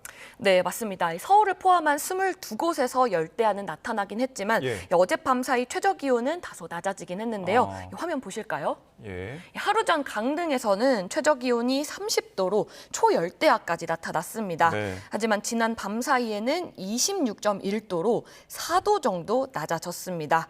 서울도 마찬가지인데요. 기온 하강폭이 강릉만큼은 아니지만 최저 기온이 27.6도로 다소 낮아졌습니다. 이 원인은 티베트 고기압에 있는데요. 이 대기 상층 10km 부근 일기도입니다.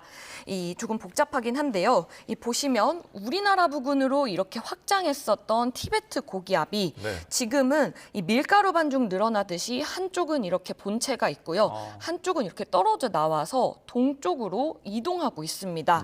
그러니까 한반도를 덮고 있던 두 겹의 이불 중에 하나를 살짝 걷어낸 상황이라고 이해하시면 될 것 같습니다. 뭐 이불 간격이 거쳐진 거는 다행인데 어쨌든 계속 덥다 보니까 시원하게 좀 비라도 내렸으면 좋겠다 싶은 심정입니다. 비 소식이 있나요? 네, 비 소식이 있습니다. 이 오늘도 밤까지 내륙 곳곳에 5에서 40mm의 소나기가 예보됐습니다. 이 요즘 휴가철이라 여행 가서 하늘 사진 찍으시는 분들이 많은데요. 이 구름 모양이 특이하다는 제보를 많이 받고 있습니다. 지금 보시는 화면은 여수 하늘인데요. 이 하늘 전체는 맑은데 한 곳에만 구름이 크게 피어 올랐습니다. 또 다른 화면은 서울 하늘인데요. 여러 덩어리의 구름이 군데군데 만들어져 있습니다. 이 여름에는 대기가 불안정해서 이렇게 좁은 지역에만 구름이 급격히 발달해 짧지만 강한 소나기를 쏟아붓곤 합니다. 이 강하게 발달한 구름은 호우특보가 내려질 정도로 많은 비를 뿌리기도 하는데요. 실제로 어제 저녁 광주와 담양에는 호우주의보가 내려지기도 했습니다. 이처럼 당분간은 이 국지적인 소나기가 자주 내릴 걸로 보입니다. 더위 대비를 계속해서 해야 될 것 같습니다. 지금까지 김민경 기상재난 전문기자와 함께했습니다. 오늘 말씀 고맙습니다. 다음 소식입니다. 이 중국에서는 수도 베이징을 비롯한 북부 내륙에 최대 550mm에 달하는 물폭탄이 떨어져 30명 넘게 숨졌습니다. 엎친 데 덮친 격으로 제8호 태풍 꼬마이는 경제 수도 상하이를 향해 북상 중이어서 방제 당국에 비상이 걸렸습니다. 베이징에서 강정규 특파원입니다. 불어난 강물에 주택 지붕까지 잠겼습니다. 바깥에 세워뒀던 차들은 급류에 우르르 떠밀려갑니다.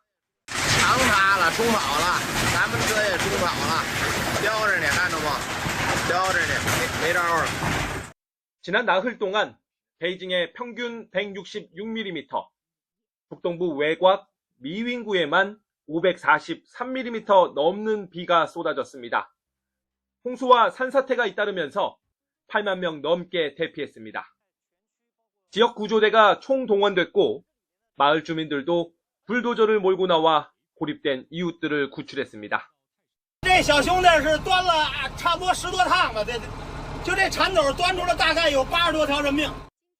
베이징은 홍수 방지 1급 비상 대응 조치에 돌입하고 모든 관광지 폐쇄와 여행객 대피령을 내렸습니다.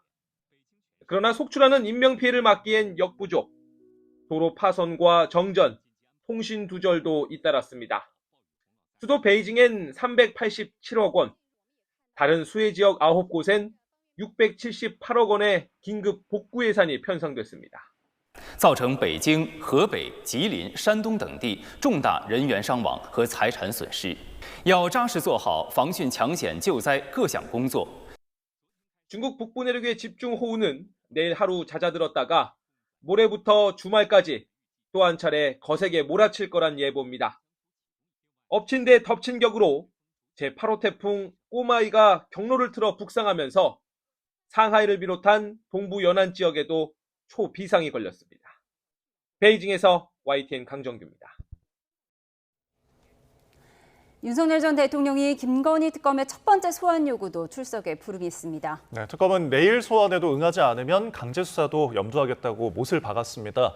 이와 관련해서 송정희 변호사와 함께 자세한 내용 짚어보겠습니다. 어서 오십시오. 어서 오세요. 안녕하세요. 네, 윤석열 전 대통령 3개 특검이 동시에 가동되고 있는데 이제 내란 특검에 대해서는 재판이 진행되고 있는 거고요. 오늘 소환에 불응한 건 김건희 특검입니다. 그런데 아예 변호인도 선언하지 않았다고 해요. 이게 어떤 의미죠? 그러니까 변호인 선임계도 제출하지 않고 출석하지 않는 이유에 대한 불출석 사유서도 제출하지 않고 한마디로 묵묵부답, 어떻게 보면 무시하는 전략을 취하고 있다라고 봐야 될 것 같습니다. 여러 가지 특검과 관련해서 현재로서는 구속된 이후에 전면적으로 수사에 협조하지 않고 불응하고 있다라고 해석할 수밖에 없고 앞으로도 이럴 가능성이 굉장히 높아 보입니다. 일단 특검의 어떤 수사가 굉장히 정치적이다, 정치 보복 형태로 이루어지고 있기 때문에 때문에 나는 응하지 않겠다. 이게 이제 굉장히 강하게 작동하는 것으로 보이고요. 만약에 수사에 협조하고 이 정상적인 절차에 임해서 방어권을 행사할 여지가 있었다라고 한다면 변호인을 선임해서 변호인을 통해서 날짜를 조율하거나 왜 못 나오는지를 설명하는 것이 통상적이거든요. 예. 지금 상황은 전면 보이콧으로 해석할 수 있을 것 같습니다. 예, 내란 특검에 의해서 김건희 특검의 소환에도 불응하고 있는데 지금 일단은 그 공천 개입과 관련해서 지금 윤상현 국민의힘 의원을 조사를 했는데 진술이 좀 바뀐 거가 조금 주목되는 점인 것 같아요. 직접 확인 전화까지 왔다라고 이제 주장한 이 진술, 신빙성이 있는지 좀 궁금한데 고 장제원 의원도 좀 언급이 됐더라고요. 네, 김선영 의원과 관련한 공천 청탁 받지 않았느냐 그간 언론에서 물어봤을 때 전혀 안 받았다라고 했지만 네. 일단 수사기관 들어가서는 진술을 바꿨습니다. 아마도 수사기관이 강도 높은 압박 진술을 했을 가능성이 있고 객관적인 물증과 다수의 사람들로부터 이런 전화 받았다고 하는데 혼자 거짓으로 대답할 것이냐라고 압박했을 가능성이 있기 때문에 예. 이제는 부인할 수 없다라는 생각 끝에 진술을 바꾼 것으로 보이고 진술한 내용은 그렇습니다. 일단은 고 장제원 의원이 전화를 해서 당선인이 뜻이라고 하면서 공천과 관련한 부탁을 했다라는 것이고요. 예. 그리고 이후에 이제 윤 전 대통령이 전화를 해서 장 의원 이야기 들었느냐 이 부분과 관련한 확인 차원의 전화가 있었다라는 것이고 실제로 이 통화를 한 시점은 내가 상현이한테 내가 한 번 더 얘기할게 이런 그 녹취 파일이 있지 않습니까? 예. 이 이야기를 하고 나서 실제 통화한 사실까지 오늘 확인이 된 것 같습니다. 예, 만약에 현직 대통령 부부가 여당 공천에 개입한 혐의가 막판 재판에서 확정이 된다면 이게 당선 무효형까지 갈 수 있는 것인지 이 부분이 좀 관심이에요. 네, 공직선거법에는 부정선거 운동을 금지하는 조항이 있고 관련된 형사처벌이 있습니다. 예. 100만 원 이상의 형이 나오게 된다라고 한다면 이 당선 무효형 선고가 나올 수 있는 상황이고요. 지금 공직선거법 위반과 관련해서 다수의 사실관계가 지금 중첩적으로 수사가 이루어지고 있기 때문에 세 예. 개가 동시에 기소가 되고 각각 또는 합쳐서 이렇게 100만 원 이상이 나오면 당선 무효형이 선고될 수 있는데 현재로서는 당선 무효형이 무의미하죠. 이미 탄핵이 됐고 대통령 신문에 있지 않다 보니 예. 다만 만약에 당선 무효형 선고가 나온다고 한다면 국민의힘이 가지는 선거 보조금 반환 의무가 발생을 합니다. 예. 이 때문에 향후 이 재판 과정에서 이 정당에 가해지는 굉장히 엄중한 책임이 따를 수도 있는 상황입니다. 예.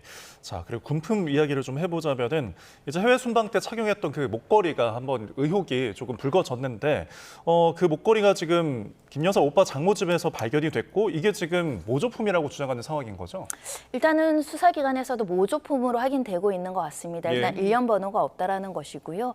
그런 측면에서 모조품이 왜 대통령 영부인이 차고 있었을까라는 근본적인 의문을 이제 특검에서 갖고 있는 것 같습니다. 오히려 그동안 시간 동안에 진품은 숨겨지고 모조품을 갖다 놓음으로 인해서 여러 가지 혐의점을 방어하려고 했던 거 아니냐. 예. 바꿔치기 의혹을 지금 특검에서는 바라보고 있는 상황이거든요.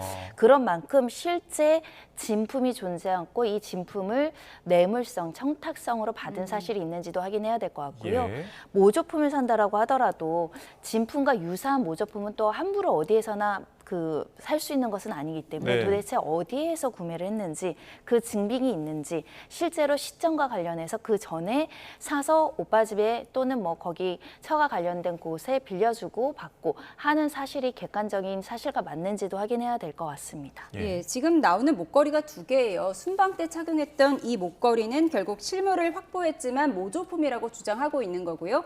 지금 실물을 확보하지 않은 또 다른 목걸이가 있잖아요.